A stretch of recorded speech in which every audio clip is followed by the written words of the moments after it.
কুমিল্লা ৪ আসন থেকে নির্বাচিত মাননীয় সংসদ সদস্য জনাব আবুল হাসনাত, আপনি একটি সম্পূরক প্রশ্ন করতে পারুন দয়া করে। ধন্যবাদ মাননীয় স্পিকার।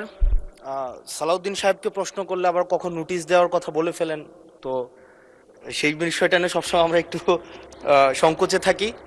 তো আমরা পুলিশ সংস্কার নিয়ে কথা বলছি, পুলিশের সুশৃঙ্খলা নিয়ে কথা বলছি। লাস্ট 1 মাস পুলিশের শৃঙ্খলা নিয়ে যখন আমরা স্বরাষ্ট্রমন্ত্রী মহোদয় তো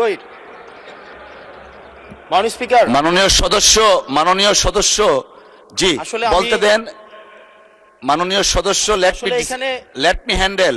মাননীয় সদস্য, আমাদের পার্লামেন্টারি প্রসিডিউরে আমরা যাই। মাননীয় স্পিকার, আমরা যখন পুলিশ সংস্কার নিয়ে কথা বলছি, মাননীয় স্পিকার মাননীয় সদস্য আপনি দয়া করে বসুন। আমরা আশা করছি পরবর্তীতে আমরা সকল সদস্যগণ সংসদীয় যে নর্ম আছে, প্র্যাকটিস আছে, সেটা মেনে চলবো। Thank you. Yes, thank you মাননীয় স্পিকার। মাননীয় স্পিকার, পুলিশ সংস্কার নিয়ে যখন আমরা কথা বলি বা পুলিশের যে বিষয়গুলো, তৃণমূলের কিছু পুলিশের অনেক সমস্যা রয়েছে ইনস্ট্রুমেন্টাল। যেমন পুলিশকে যখন তদন্ত করতে পাঠানো হয়, ওই তদন্তের খরচ কিন্তু থানা থেকে দেওয়া হয় না, আর যেটা দেওয়া হয় সেটা কিন্তু অপ্রতুল। আমরা যখন পুলিশকে একটা কাজ করতে দিচ্ছি কিন্তু বাজেট দিচ্ছি না, পুলিশে একটা কালচার প্রচলিত রয়েছে, সেটা হচ্ছে ম্যানেজ করে নাও। এই ম্যানেজ করতে গিয়ে দেখা যায় পুলিশ দুর্নীতির বিভিন্ন কাজে তারা কনভেনশনালি জড়িয়ে পড়ে। যেমন কিছুদিন আগে আমাদের 26শে মার্চের প্রোগ্রাম হয়েছে, এবং সেটা হচ্ছে সবাই জানে, এই 26শে মার্চের প্রোগ্রামে যে বাজেট দেওয়া হয়েছে প্রশাসনকে, সেই বাজেট এবং প্রোগ্রাম করতে গিয়ে যে খরচ হয়েছে সেটার মধ্যে কিন্তু আনুপাতিক অনেক ধরনের ব্যবধান রয়েছে। তখন যে কাজটা করতে হয়, পুলিশ ব্যবসায়ী থেকে তারপর হচ্ছে তার এলাকার বিভিন্ন প্রতিষ্ঠিত মানুষ থেকে কিন্তু অর্থ উঠাতে হয়। আমার মাননীয় স্বরাষ্ট্রমন্ত্রীর কাছে প্রশ্নটি হচ্ছে, এই যে পুলিশের যথাযথ বাজেট দেওয়া হবে কিনা, যাতে করে তাদের যে রুটিন ডেইলি অ্যাক্টিভিটিগুলো রয়েছে সেই ডেইলি অ্যাক্টিভিটিগুলো যথাযথভাবে তারা পরিচালনা করতে পারে, এবং তাদেরকে যেন ম্যানেজ করে নাও কালচারে যেন না যেতে হয়, এবং কোনো ধরনের দুর্নীতিতে যেন তাদেরকে যুক্ত না হতে হয়। ধন্যবাদ। আর একটা বিষয়, যদি সম্বোধন করার ক্ষেত্রে যদি ভুল হয়ে থাকে সেটা আমি অ্যাকনোলেজ করছি, কারণ আমার এই সংসদে আমি আসছি, আমার 27.5 বছর বয়স। সেখানে মাননীয় স্বরাষ্ট্রমন্ত্রী যখন সংসদে এসেছেন 1991 সালে, আর আমি জন্ম হয়েছি 1998 সালে।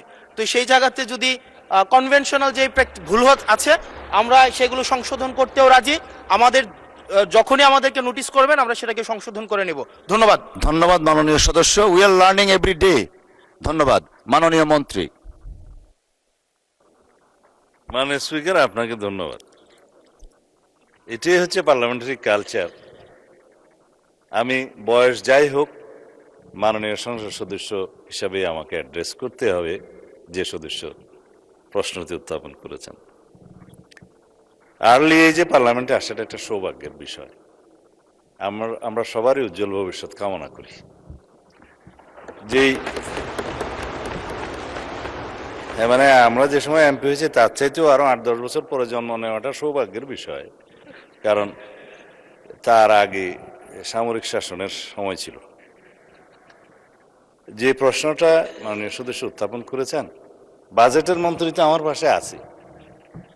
এখন আমরা অনুরোধ করব পুলিশ বাহিনীকে আরো বেশি কর্মক্ষম করা এবং দুর্নীতিমুক্ত রাখার জন্য যথাযথ বাজেট তিনি দেবেন, এবং সেই বিষয়ে আমরা আগামী বাজেট অধিবেশনে পুলিশের বাজেট বৃদ্ধির জন্য আমি একটা প্রস্তাব মাননীয় অর্থমন্ত্রীর কাছে, মাননীয় প্রধানমন্ত্রীর মাধ্যমে করে রাখছি। এটা সত্য কথা যে পুলিশের যে পরিমাণ রিসোর্স দরকার, যে পরিমাণ বাজেট দরকার, সেই পরিমাণ আমাদের অর্থনীতি সহ্য করতে পারে না বলেই হয়তো আমরা দিতে পারি না। তবে আমরা একটা ট্রান্সপারেন্ট এবং জবাবদিহিমূলক পুলিশি ব্যবস্থা যদি কায়েম করতে চাই, পুলিশ যেন অন্য কোনোভাবে ম্যানেজ করার কালচার থেকে বেরিয়ে আসে, সেটা আমাদেরকে নিশ্চিত করতে হবে। ধন্যবাদ মাননীয় সদস্য।